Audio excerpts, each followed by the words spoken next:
ჰანს პეტერ ცოკის სახლში ყველაფერი იდეალურადაა.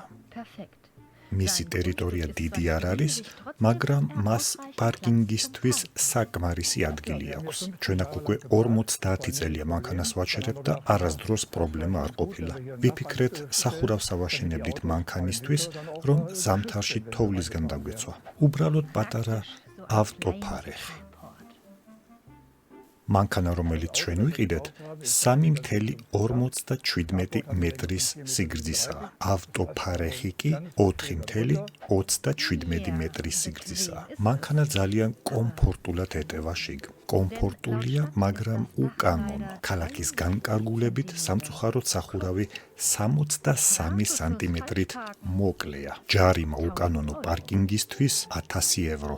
ეს ნებართვა, რომელიც ეხება თქვენს ავტოფარეხს, რომლის სიგრძე 4,27 მეტრია, არის თქვენი მოტოციკლეტებისთვის. თანახმად პარაგრაფ 125 პირველი აბზაცის სპეციალური სამშენებლო წესის მიხედვით, ავტომობილის გასაჩერებელი ადგილი არ უნდა იყოს 5 მეტრზე ნაკლები.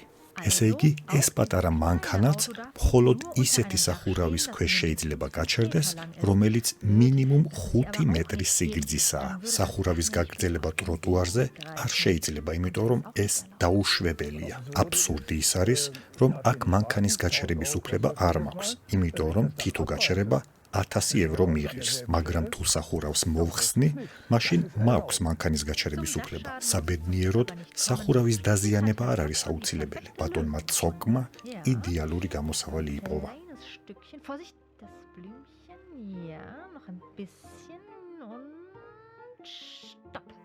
როგორც ხედავთ, მანქანა ახლაც ჩემს ტერიტორიაზე დგას, არანაირი პრობლემა არ არის. უფლება აქვს იდგეს. მაგრამ ახლა ჩემი პრობლემა ისაა, რომ სახლში ვეღარ შევალ. მაგრამ მაგის პრობლემა არ არის, ბატონო.